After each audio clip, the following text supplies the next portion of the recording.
दोस्तों, प्रयागराज में भीम आर्मी के द्वारा जो हिंसा हुई उस मामले में अब उत्तर प्रदेश की पुलिस ने सख्त कदम उठाया है। 50 के करीब भीम आर्मी के कार्यकर्ताओं को गिरफ्तार किया गया है और इतना ही नहीं, एनएसए में उनके खिलाफ कार्रवाई हो रही है और एनएसए लगने का मतलब है बुलडोजर एक्शन भी होगा, उनकी प्रॉपर्टी भी जब्त होगी और जितने भी दंगे फसाद में वाहनों को आपने क्षतिग्रस्त किया है उसकी भरपाई भी उन्हीं लोगों से होगी जो गिरफ्तार होंगे।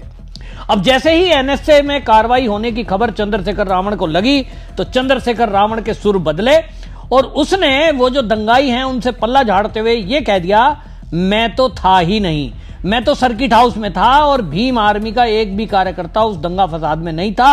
और चंद्रशेखर रावण मीडिया में कहने लगे कि ये तो जो है आम आदमी, बाकी सब थे, किसी ने इनको बीच में शामिल कर दिया, उनका इशारा किसकी तरफ था वो बताएं। लेकिन कुल मिलाकर चंद्रशेखर रावण योगी की कार्रवाई से इतना घबरा गए कि उन्होंने अपने कार्यकर्ताओं का साथ छोड़ दिया। अब इस बात को लेकर के भीम आर्मी के कार्यकर्ताओं में भी गुस्सा है कि चंद्रशेखर रावण ने लोगों को बुलाया, उकसाया और जब आज पुलिस एक्शन ले रही है तो चंद्रशेखर रावण उनको बीच मैदान में छोड़कर ये कह रहे हैं ये तो मेरे कार्यकर्ता ही नहीं है। सुनिए भीम आर्मी के चंद्रशेखर रावण ने क्या कहा। मैं समझता हूँ ये पूरी कॉन्स्पिरेसी है और ये जो कौशाम्बी की घटना है उससे ध्यान हटाने के लिए किया गया है। मैं चाहता हूँ इसकी सीबीआई के द्वारा जांच की जाए, क्योंकि हमारे जो कार्यकर्ता हैं वो संविधान को मानने वाले लोग हैं, वो कभी हिंसा का प्रयोग नहीं करते। आजकल आम हो गया है, बहुत सारी पार्टियों के लोग नीला पटका पहनते। किसने नीला पटका पहन के ये सब चीज़ें की मुझे जानकारी, क्योंकि मैं मौके पर नहीं था, जैसे आप मौके पर नहीं थे, मैं भी मौके पर, मुझे भी जानकारी नहीं। तो मगर मैं चाहता हूँ इसकी सीबीआई जांच हो, जो दूध का दूध पानी का पानी हो जाए, पता लग जाए किसने करा, क्या सिचुएशन थी, क्यों हुआ, क्या स्थिति थी, पुलिस ने लाठीचार्ज किया, पथराव हुआ आम लोगों पे, तब ये हुआ, कैसे हुआ, इसमें कौन कौन शामिल थे, इसकी जांच हो जाए। लेकिन मैं एक बात स्पष्ट कहना चाहता हूँ कि अगर सिर्फ हमारे लोगों को टारगेट करके उन पर जो है इस तरह से अन्याय किया जाएगा तो हम लोग चुप नहीं बैठेंगे। मैं अपनी तरफ से जाँच की मांग कर रहा हूँ, तो क्योंकि मैं जानता हूँ कि हमारे लोग दोषी नहीं है। सुना आपने, असल में मुद्दा यह है कि साफ पता लगता है कि चंद्रशेखर रावण ने लोगों को भड़काया है। लोग ये भी कह रहे हैं कि चंद्रशेखर रावण को बीजेपी नेता बनाना चाहती है, वरना किसी एक सांसद की, और ये सांसद तो चंद्रशेखर अब बना है, इसके पहले तो ये खाली एक भीम आर्मी बना करके अपना एक छोटा सा कार्यकर्ता था। लेकिन किस तरह से पुलिस वालों, बड़े से बड़े अफसरों से ये बदतमीजी से बात कर रहा था, और वो भी तब जब उत्तर प्रदेश में योगी की सरकार है। योगी की सरकार में किसी पुलिस इंस्पेक्टर से भी किसी को आंख में आंख डालकर उंगली दिखाते हुए बात करने की हिम्मत नहीं है। लेकिन ऐसे में यदि एसपी रैंक के किसी पुलिस अफसर से चंद्रशेखर रावण आंख में आंख डालकर और तू तड़ाक से बात कर रहा है, इसका मतलब पीछे से किसी का हाथ है। कुछ लोगों का कहना है कि भारतीय जनता पार्टी चंद्रशेखर के जरिए दलित युवाओं की वोट को अलग करना चाहती है पीडीए से। कुछ लोगों का कहना है कि इसको नेता बनाया जा रहा है मायावती की जगह।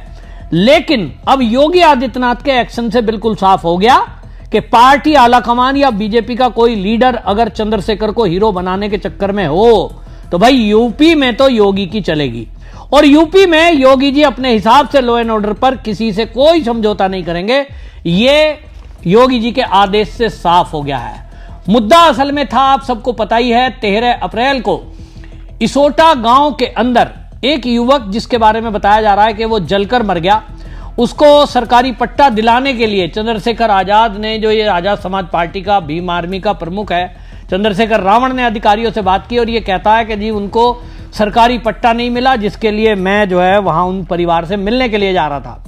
अब सवाल यह है कि आप मिलने के लिए जा रहे हो तो पब्लिक को रोड पे आने के लिए क्यों कहा? मैसेज व्हाट्सएप में क्यों डाले गए कि आपको अधिक से अधिक संख्या में पहुंचना है?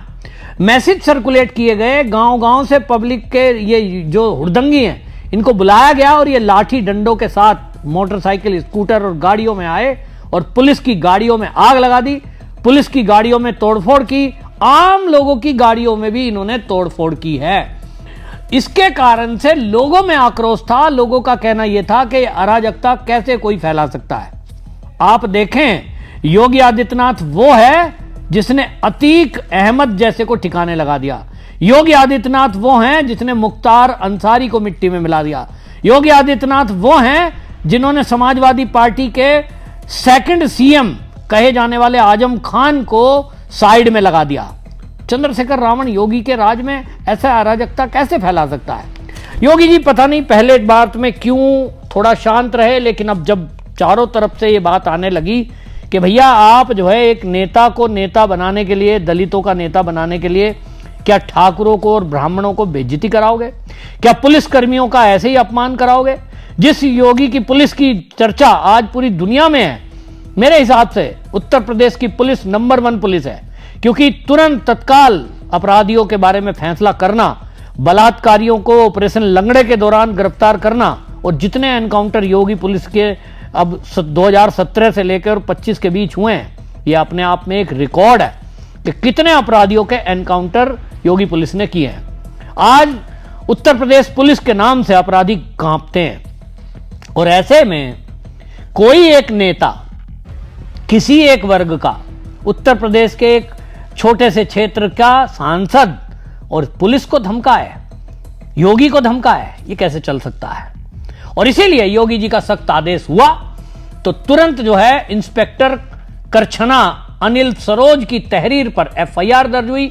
भीम आर्मी के 54 लोगों को नामजद किया गया, 550 अज्ञात लोगों का भी एफआईआर में जिक्र किया गया। धरपकड़ जारी है और जो नामजद लोग हैं उनमें से 51 लोगों को गिरफ्तार कर लिया गया है। 3 लोग अभी जो पदाधिकारी हैं तहसील स्तर के भीम आर्मी के, वो फरार है घर से। जल्द ही पुलिस पकड़ेगी, और मैंने जो कहा है जल्द ही, उसका आप गंभीरता देखिए योगी जी के आदेश का क्या असर हो रहा है। 100 से अधिक उपद्रवियों की पहचान कर ली गई है वीडियो फोटो के जरिए। 18 टीम पुलिस की गठित की गई हैं और 38 गांव को घेरकर उसमें छापेमारी हो रही है। प्रयागराज के आसपास के 38 गांव, सोचिए कितनी बड़ी फोर्स की टीम लगाई गई है। उन गांव में एक एक घर की तलाशी ली जा रही है। भीम आर्मी से जुड़े हुए जितने भी लोग हैं उनके व्हाट्सएप ग्रुप आज पुलिस के पास हैं, और उसी व्हाट्सएप ग्रुप की निशानदेही पे फोन नंबर, और जो गाड़ियां छोड़कर ये लोग भागे हैं उन गाड़ियों के फोन नंबर वीडियो में रिकॉर्ड है। उसी के आधार पर पुलिस कार्रवाई कर रही है। इसका अंदाजा इसी बात से लगाइए, जैसे मैंने कहा योगी जी ने सख्त आदेश दिए हैं, एसओजी को इस काम में लगाया गया है, special operation of group Uttar Pradesh police, उसको योगी जी ने आदेश दिए हैं कि जो भी इसमें मुख्य नेता हैं उन सबको गिरफ्तार किया जाए। लेकिन यहां एक सवाल उठता है, इस सारी भीड़ को उकसाने के लिए, सारी भीड़ को बुलाने के लिए दोषी है चंद्रशेखर रावण। और चंद्रशेखर रावण पुलिस से जिस तरह से मिसबिहेव करता है, उसको लगता है कि तू एक भगवान की तरह है क्या, तो बेइज्जती करता है क्या, उसको भी अब इस जो केस हुआ है, ये जो मारपीट हुई है, जो गाड़ियों को आगाजनी के तहत जलाया गया है और मारपीट करके हिंसा हुई है, क्या इसमें इसको भी नामजद किया जाएगा? अगर मैं देखूं पहले कुछ मामले, जैसे मैंने आपको जिक्र किया कि जो ये संभल का सांसद है समाजवादी पार्टी का जियाउल रहमान बर्क, इसको आपने देखा कि किस तरह से वो बेंगलोर में था हिंसा के दिन, उसके बावजूद भी वो मुख्य आरोपी बनाया गया है। तो क्या चंद्रशेखर रावण का भी अब अंत समय आ गया है? रावण का अंत क्या राम राज्य में होगा? निश्चित रूप से मुझे लगता है कि अब ये चंद्रशेखर रावण को समझ में आ गया है कि तूने गलत धमकी दे दी। असल में चंद्रशेखर रावण ने मीडिया से बात करते हुए ये धमकी दे दी कि अगर हमारे कार्यकर्ताओं को अनावश्यक रूप से पकड़ा गया, एक तरफ तो वो कह रहा है कि मेरे कार्यकर्ता ही नहीं है। जब आपके कार्यकर्ता ही नहीं है, इस दंगा फसाद में आपका कोई रोल ही नहीं है, तो पुलिस कह रही है हम तो उन्हें पकड़ रहे हैं जो दंगे में थे।